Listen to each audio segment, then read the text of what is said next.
Nuestra revolución está sustentada en cimientos de políticas sociales y nosotros las hemos ido enriqueciendo, ahora hablamos de integrarlas todas, pero no, la población no las percibe, porque no hemos logrado consolidar sus verdaderos impactos. La palabra revolución ha vuelto a repetirse recientemente en dos contextos muy diferentes. La mencionó Marrero para hablar de políticas sociales que el pueblo cubano no percibe y por otro lado la escuchamos en el discurso de una madre desesperada en Río Cauto que salió a denunciar el hambre y que movilizó al pueblo tras su violenta detención. ¿Dónde está la revolución que había hoy en día? No hay revolución porque todo se ha caído. El pueblo salió a las calles a apoyar a Mayelín Carrasco porque, como dijo otra madre que participó en la manifestación, tener hambre no es un delito. ¡Ninguno! ¡Tener hambre es un delito! Y aunque el hambre, la falta de recursos básicos y los crecientes apagones son los detonantes directos de las protestas en las calles de Río Cauto, también se pidió libertad. Vistas estas imágenes, puede entenderse por qué en el balance del Ministerio de Trabajo y Seguridad Social, las autoridades tuvieron que reconocer que las supuestas políticas que debían favorecer al pueblo hoy no tienen un impacto efectivo. Tanto es así que la mendicidad en Cuba se abre paso entre una población más pobre y más envejecida. ¿Qué queda de lo que el gobierno cubano vendió al mundo como un supuesto proyecto social transformador con oportunidades para todos? ¿Qué esconden las palabras de Marrero y este artículo publicado recientemente por el Granma? Acompáñame y te explico todo lo que sabemos.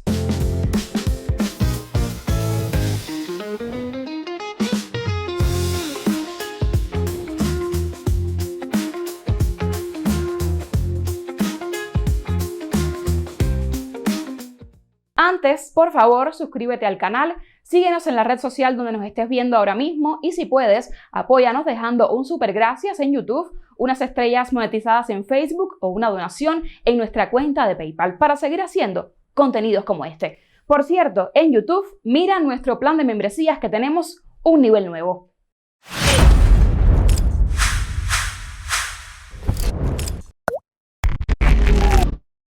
Hace unos días, el periódico Granma publicó este artículo que asegura que la mendicidad no es compatible con el proyecto social cubano. El proyecto deja fuera a los ancianos, niños, madres que carecen de recursos esenciales como alimentos, medicinas, agua y electricidad. Podemos leer en el artículo que se constata la presencia en lugares públicos de personas de diferentes edades, incluso adultos acompañados de menores o personas en situación de discapacidad, solicitando dinero, alimentos y otros bienes, para añadir después que son prácticas que violan las normas legales establecidas.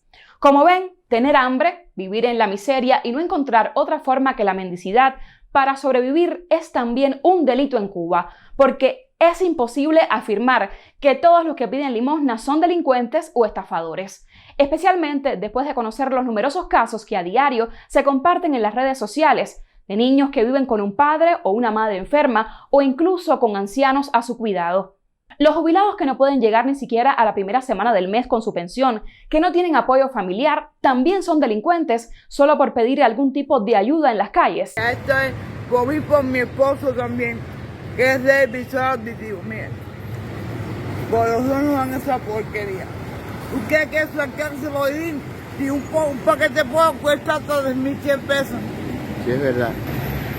Yo me paso ahí trabajando. La mendicidad en Cuba es un fenómeno cada vez más visible. Las causas están en el empobrecimiento masivo y sistemático de los grupos más vulnerables de la población. Pero en lugar de abordar cómo gestionar políticas más efectivas, el artículo del diario Granma, órgano oficial del Partido Comunista, opta por lanzar amenazas legales contra quienes deben pedir dinero y comida en las calles. Según la magistrada del Tribunal Supremo Isabel Acosta Sánchez, la mendicidad, que a simple vista puede verse como una actividad tolerada, es una práctica que puede insertarse en diferentes tipos penales. Así escribió en este artículo.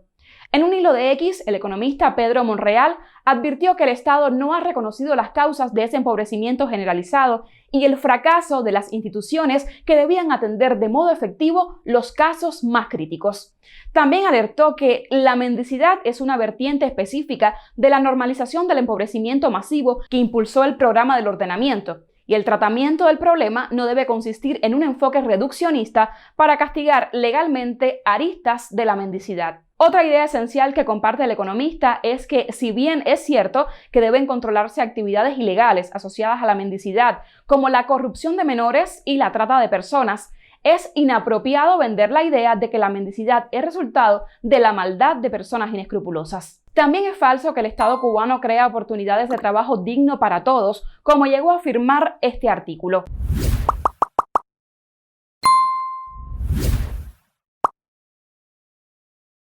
Por un lado nos sobra gente, tenemos una cantidad de ineficiencia en los resultados, pero nosotros tenemos que generar más empleo en las comunidades. Pues si tenemos tantas personas en situaciones de vulnerabilidad, tenemos tantas personas que no pueden, por la avanzada edad, el envejecimiento, no pueden estar saliendo, etcétera. Si tenemos tantas personas que tienen que cuidar y estar cerca de esos ancianos, si tenemos tantos problemas de transporte, tantos problemas en los caminos, ¿por qué nosotros no generamos, no estudiamos más empleo en las propias comunidades que pudieran darle empleo a esas personas, pero también aportar servicios en la comunidad? Marrero habla de empleo como si el salario estatal en Cuba sirviera para suplir necesidades básicas. En este video, por ejemplo, te explicamos cuánto se gasta en la compra de una canasta sencilla de alimentos. En este otro, analizamos cuál es la relación entre salarios, pensiones y pobreza en Cuba. Para Monreal, el problema radica precisamente en que el actual empobrecimiento masivo se origina en la carencia de un trabajo digno, con salarios y pensiones desvalorizados, a partir del impacto negativo provocado por el ordenamiento.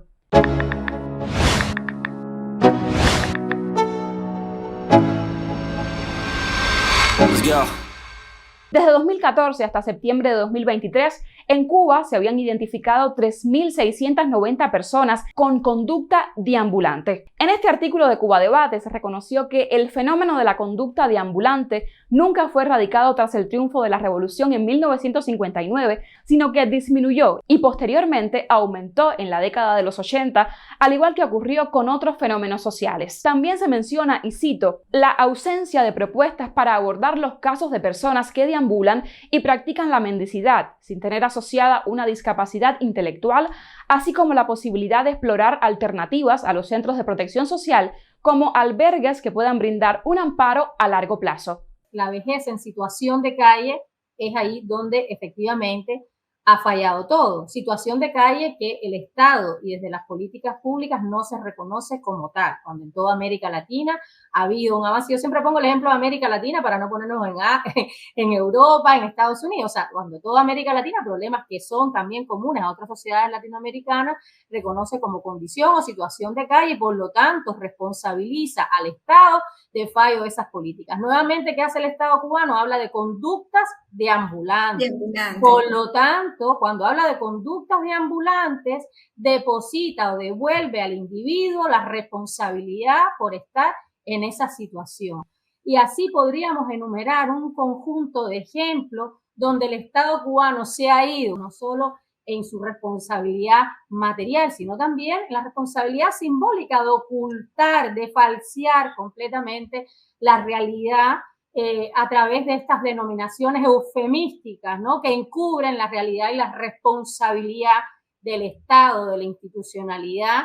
Y cuando yo hablo de la responsabilidad del Estado, en lo que le toca, no estoy diciendo que la familia no tenga una responsabilidad, que el individuo no tenga una responsabilidad, que la sociedad civil no la tenga.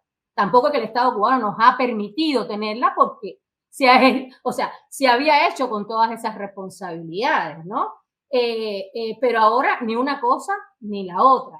En este otro artículo se dice que Cuba dispone de 9 centros destinados a la atención de personas con conductas deambulantes en Pinar del Río, La Habana, Matanzas, Villa Clara, Ciego de Ávila, Camagüey, Holguín, Granma y Santiago de Cuba.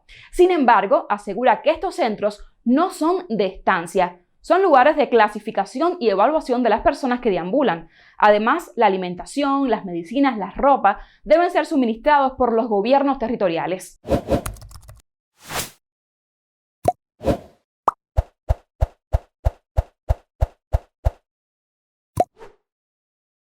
El Estado cubano ha mostrado un abandono creciente de sus responsabilidades con el pueblo que dice representar.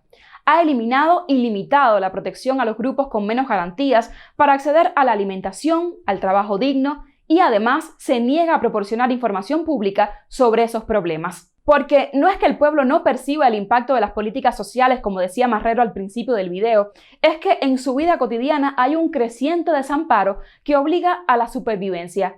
Sin embargo, no hay respuesta para ellos y mucho menos soluciones. ¿Qué queda entonces de las promesas iniciales de la llamada Revolución Cubana? En la calle está la verdad del país, solo hay que mirar en ella. ¿Qué opina usted de la alimentación de los ancianos en Cuba? No han quitado el cereal, el chocolatín, el yogur, la leche, todo nos lo quitaron. No mandan nada a la bodega, viene, lo poquito que viene cuando le da la gana. Y esto no sé cómo se va a resolver, pero la alimentación de nosotros, mira lo que tenemos que estar haciendo.